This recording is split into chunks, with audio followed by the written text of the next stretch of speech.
I'm Vicki Hogarth and I love New Brunswick. Join me today as I visit one of my favorite places at Christmas time, the historic Algonquin Resort in beautiful St. Andrews by the Sea.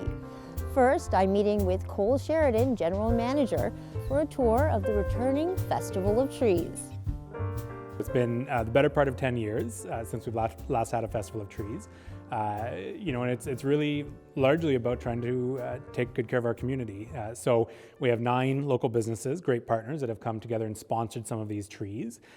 We also had a sort of a special donation from Kingsbrae this year as well for $2,900. So we're going to be putting this all together, and all the proceeds will basically go to support the regional food banks.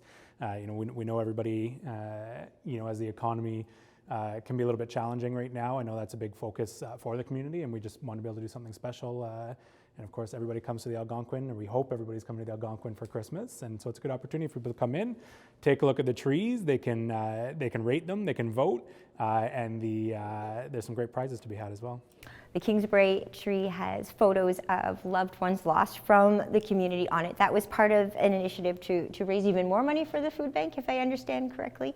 From what I understand, it was $100 per person that's on that tree. And I think that was really sort of in recognition from Kingsbrae of those that have been lost and that they wish could be here to celebrate this year. Tell us a little bit about some of the specials you have bringing people here over Christmas time. Yeah, absolutely. I mean, hopefully all of our viewers are familiar with Sparkle by the Sea, and as we get into Christmas by the Sea, come the weekend of the 13th, I think that's a very special time to come to St. Andrews. We also have some great packages to make things sort of simple over the holidays. So we'll have Christmas Eve and Christmas Day packages where you're welcome to come with your whole family for a beautiful buffet dinner, which of course we're very famous for. New Year's Eve we'll have our gala as well with some live entertainment, and that one's getting close to sold out already. Actually, I was thrilled with how much demand and interest there was. And of course, besides that, we have our Tipsy Reindeer in the Right Whale Pub. The team did such an incredible job decorating that space. I mean, if you love sort of 90s Christmas and nostalgia for Christmas, the Tipsy Reindeer is the place for you. We get to take people on a whole tour of the hotel right now. The fireplaces are going, there's garlands on the mantles. It looks very festive. What's the feedback you're hearing from the guests already? Beautiful. Everybody who comes in. I mean, at 4:30 today we'll be doing our wreath lighting, sort of kick off the season, certainly for the Algonquin and for St. Andrews by the Sea.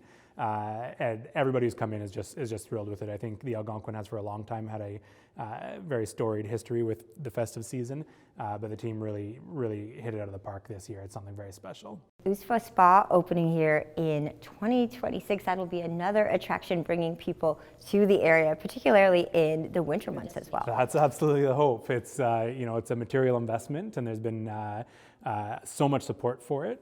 So early summer we're expecting Usfa to open, and for those who haven't experienced a Nordic spa experience, an actual cycle they call it.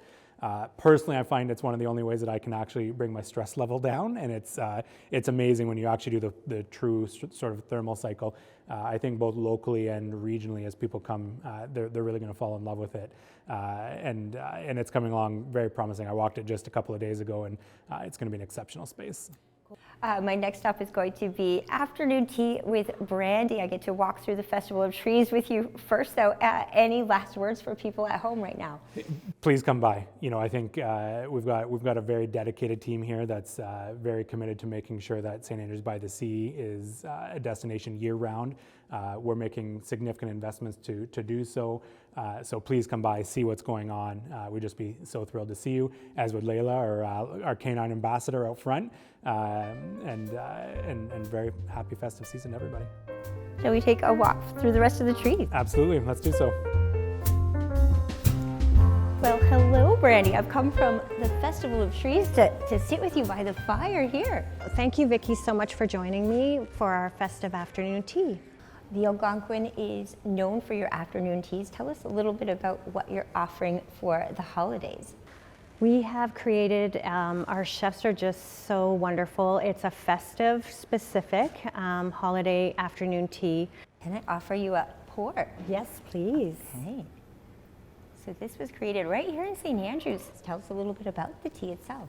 The tea was created specifically for the Algonquin. It is called Garden by the Sea, and it's sourced here locally in New Brunswick. So we're so proud to work with local partners and vendors for all of anything we are able to procure. It does smell like Christmas. It's nice to be having tea right by the fire. Last time I think I had afternoon tea at the Algonquin, it was out on the patio in the summertime. A little bit chilly now to be out on the patio, so we were more of inviting in front of the fireplace. And you brought the lights inside with the festive festival of trees, so I imagine people will be enjoying the sights indoors while they sip their afternoon tea. Absolutely, and it has become such an iconic statement for us. It's part of our Marriott autograph moment, so it's something that we will be known for is our tea. Why was that such an important thing for the new owners to take on, to bring back these days of yore type traditions? Afternoon tea has become our autograph moment, which is something Marriott has, and we truly believe, given the heritage of this building, and it's so iconic, that afternoon tea goes back to the 1800s when we first opened this building. So it's something we're very proud to present and to be able to carry on the tradition. Afternoon tea is a great way for even locals to come up to the hotel and celebrate. Are you seeing as many people from the community come up as you are visitors to St. Andrews? Absolutely. I think it's something that if locals have an event or they're bringing people up, it's definitely somewhere that they want to come and spend an afternoon and have our tea and our savories and our pastries.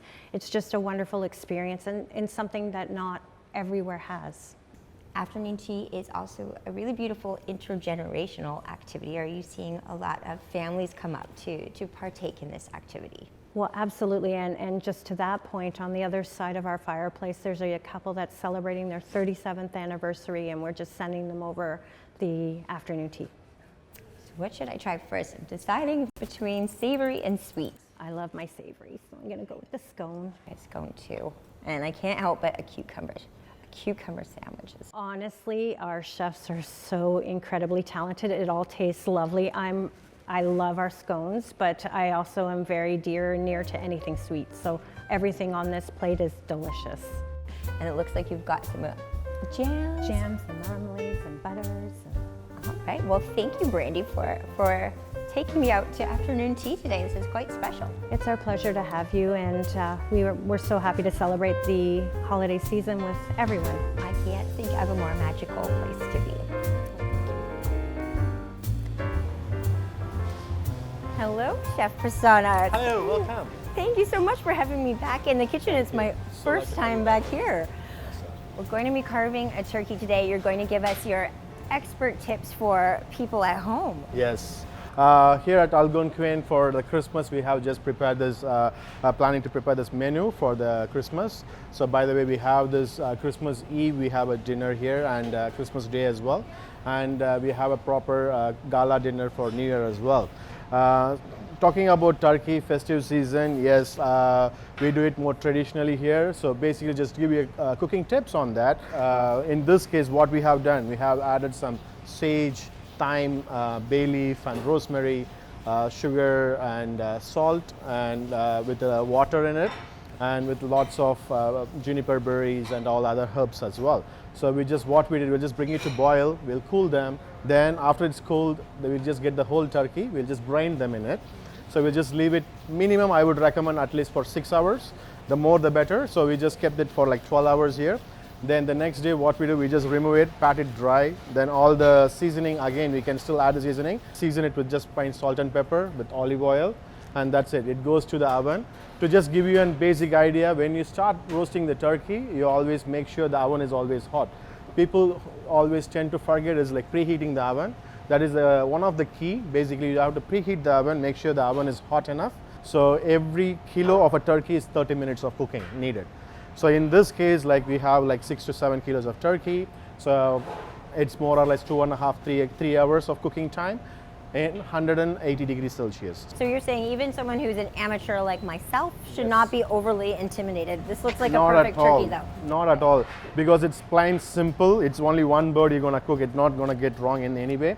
As I said, if your first step of brining them correctly, then second step of getting the temperature correct and the timing, your turkey is done. Anybody can do it. And when it comes to carving, I know this is the part of the pre-dinner that can often be a bit of a showpiece at Christmas time. Who is going to carve the turkey? But also their skills get analyzed. So what is the trick to doing this without making any kind of amateur moves? So basically, it's like a turkey has like literally like 4 parts.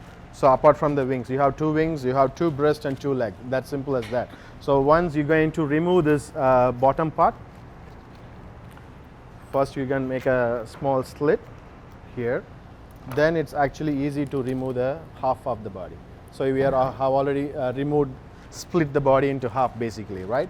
So now all you have is 2 legs and 2 breasts. So now we have removed the leg already. So we're just going to keep the breast here. We're just going to cut in the middle. You just not need to leave the knife to do the work. So you just have to just follow through those lines, right? So as you can see, like without any much of an effort, we have removed the turkey breast already. So the same way we're going to do that for the other breast as well. So once it's done, it's about you. You just need to slice them and keep it more presentable. And that's pretty much it basically. So I would recommend while they're doing the turkey, make sure you just give it for rest. That's very, very important. If you don't rest the turkey, the moment you're going to cut it, all the juice is going to waste it. All right, you're going to lose all the juice out of it. So the best option is to rest the turkey at least for like 10-15 minutes. So all the juice is going to settle down in the same area. So while you're slicing it, still you can feel, as you can see, the turkey is still juicy. The juice still stays inside, so it doesn't go out. So that is the technique, because you have to leave it for rest at least for some time. Okay. Well, thank you so much, Chef Prasanna. This has been fabulous, and I will try to keep these tips in mind, but I will also have your number on redial. Definitely. Awesome. Thank you so much. Thank you.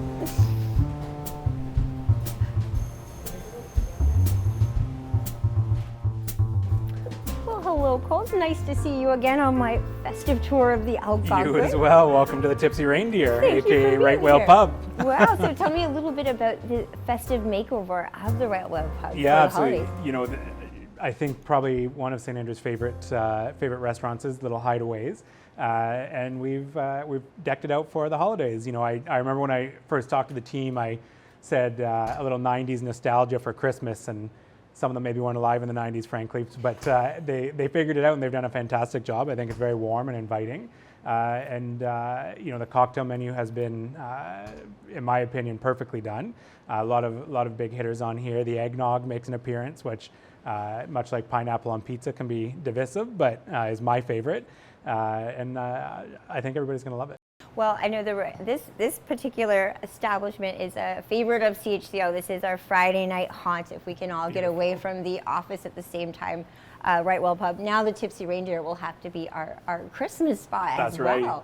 So do you have a favorite drink from the menu? Tell us a little bit about what you've created for the holidays. Yeah, absolutely. So I won't take any credit, though I love to think I'm a cocktail master, but our beverage manager came up with this, Tipsy Reindeers. My personal favorite is the Fire and Frost Nog. First off, I love cognac, and then we have the eggnog.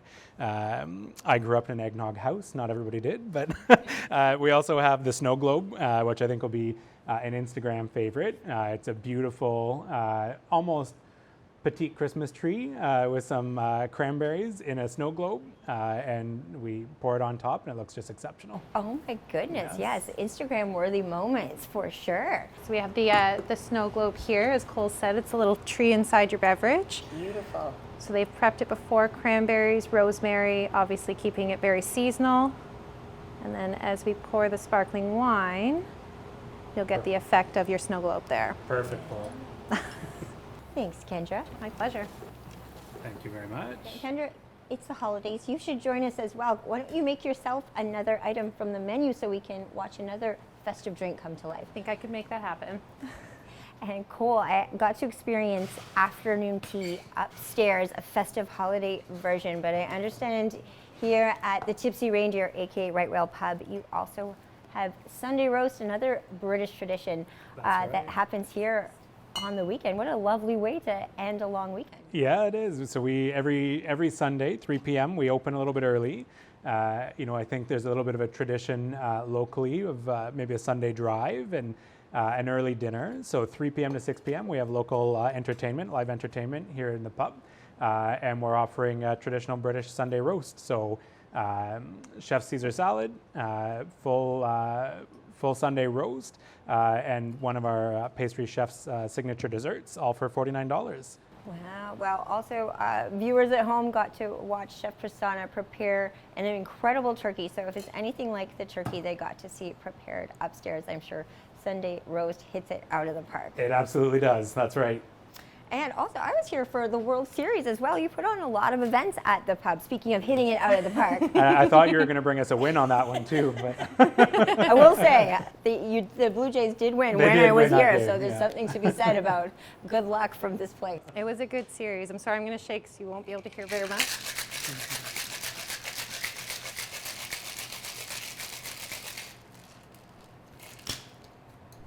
So Kendra, what is it about this cocktail that makes it one of your favorites? I see you've got chicken bones liqueur here, so that's also another local signature of the southwest of New Brunswick. It is, and there's something about chocolate for every girl, I think. So a chocolate martini from a local kind of history in the making with the chicken bones, it really brings in the festivities. Well, we said we had Garden by the Sea tea from New Brunswick and now ending with chicken bones liqueur. So what a perfect way to tie it into the region as well. Well, happy holidays, everyone. Thank you so much for a beautiful tour. Cheers. Happy holidays. Cheers. Of the wind and weather, la la la la la la la. Are you guys ready to count down to the official wreath lighting at the Algonquin with General Manager Cole Sheridan and myself? Should we count down from 10? Ready? Let's do it. 10, 9, 8, 7, 6, 5, 4, 3, 2, 1. Merry Cheers. Christmas! Merry Christmas. Lord, we now are gay apparel, la la la la la la. Troll the ancient Yuletide carol, la la la la la. Hail the new year, lads and lasses, la la la la la la. Sing with joy.